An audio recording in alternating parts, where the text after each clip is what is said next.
Assalamualaikum warahmatullahi wabarakatuh. Perkenalkan nama saya Muhammad Syuraiman dengan NIM duduk 9836. Pada kesempatan saat ini saya akan mempresentasikan PPT tentang pertemuan 4 mata kuliah keuangan negara, yaitu tentang asas-asas keuangan negara dengan dosen pengampu Ibu Nora Dr. Nora Eka Putri SIP MSI, yaitu tentang asas-asas keuangan negara. Asas yang pertama itu asas kemandirian keuangan negara. Asas ini menekankan bahwa pembiayaan negara harus didasarkan pada kemampuan negara sendiri. Pemerintah harus memprioritaskan pendapatan dalam negeri sebagai sumber utama pembiayaan. Contohnya, jika suatu negara memiliki potensi sumber daya alam yang melimpah, pemerintah sebaliknya mengelolanya dengan baik untuk membiayai program-program pembangunan. Yang kedua itu asas keadilan dan kesetaraan. Asas ini menuntut agar semua individu diperlakukan secara adil dan setara dalam hal pembiayaan dan manfaat dari kebijakan pemerintah. Pemerintah harus memastikan bahwa kebijakan fiskal tidak memperburuk kesenjangan sosial dan ekonomi antara warga negara. Contohnya yaitu program bantuan sosial harus disalurkan kepada semua warga negara tanpa memandang latar belakang mereka. Asas ketiga yaitu asas keterbukaan dan transparansi. Asas ini menekankan pentingnya mengungkapkan informasi keuangan secara jelas dan terbuka kepada publik. Pemerintah harus menyediakan laporan keuangan yang mudah diakses oleh masyarakat, termasuk anggaran, penerimaan, dan pengeluaran negara. Contoh yaitu publik dapat mengakses data keuangan melalui portal transparansi anggaran yang disediakan oleh pemerintah. Asas yang keempat itu asas efisiensi dan efektivitas. Asas efisiensi menekankan penggunaan sumber daya secara opsional, sedangkan asas efektivitas menuntut pencapaian tujuan dengan hasil yang maksimal. Oleh karena itu, pemerintah harus mengalokasikan anggaran dengan bijaksana. Contohnya yaitu evaluasi program cara terbuka untuk memastikan efisiensi dan efektivitas penggunaan dana publik. Asas yang kelima yaitu asas pembangunan berkelanjutan.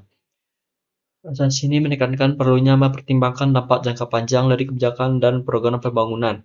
Pemerintah harus memprioritaskan investasi dan sektor yang berkelanjutan.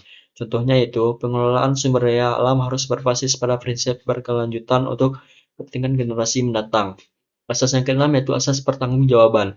Asas ini menuntut pemerintah harus bertanggung jawab atas pengelolaan keuangan negara. Pemerintah harus menyusun laporan pertanggungjawaban secara berkala dan bertanggung jawab menjawab pertanyaan dari lembaga audit dan publik. Contohnya yaitu laporan keuangan negara harus mencakup semua transaksi dan penggunaan dana publik. Adapun contoh kasus asas keuangan negara. Yang pertama yaitu contoh kasus 1. Badan Pemeriksa Keuangan BPK dan laporan keuangan pemerintah daerah Sumatera Barat.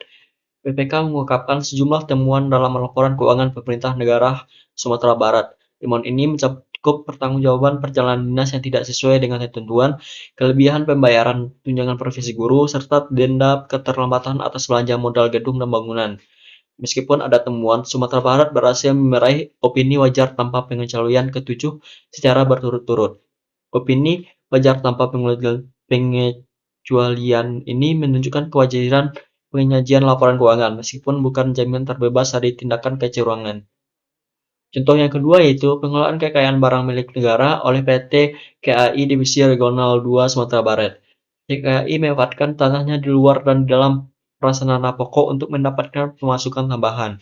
Penyewaan tanah dilakukan dengan izin Menteri Keuangan dan berlandaskan pada asas-asas tertentu. Studi ini mengevaluasi pemanfaatan kekayaan negara berupa tanah aset KAI di Divisi Regional Sumatera Barat.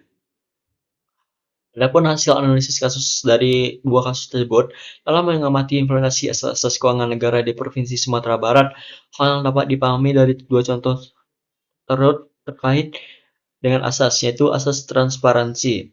Peningkatan akses informasi. Pemerintah daerah Sumatera Barat telah berupaya meningkatkan transparansi dalam pengelolaan anggaran. Informasi tentang penggunaan dana negara lebih mudah diakses oleh publik melalui situs web resmi pemerintah dan laporan keuangan yang rutin dipublikasikan.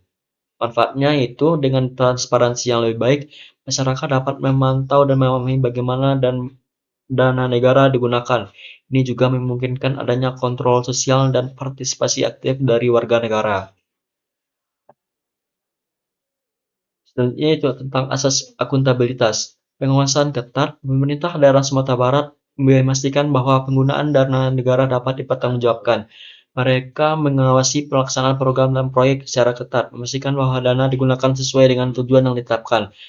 Laporan keuangan dan audit. Laporan keuangan dan audit eksternal menjadi bagian penting dalam menjaga akuntabilitas. Dengan adanya mekanisme ini, pemerintah dapat mempertanggungjawabkan penggunaan dana kepada publik. Adapun tantangan hambatannya, yang pertama yaitu ketidakpastian ekonomi. Perubahan dalam kondisi ekonomi dapat mempengaruhi penerapan asas keuangan. Fleksibilitas dan adaptabilitas diperlukan untuk mengatasi ketidakpastian ini. Yang kedua, kepentingan publik. Kebijakan fiskal anggaran seringkali dipengaruhi oleh kepentingan politik. Dengan ini dapat menghambat penerapan asas-asas keuangan yang seharusnya berdasarkan pertimbangan objektif. Yang ketiga yaitu keterbatasan sumber daya. Terkadang negara menghadapi keterbatasan sumber daya untuk memenuhi semua akses keuangan negara secara opsional. Pilihan sulit harus dibuat untuk memprioritaskan penggunaan dana. Terima kasih, sekian presentasi saya pada kali ini. Mohon maaf jika ada kekurangan. Assalamualaikum warahmatullahi wabarakatuh.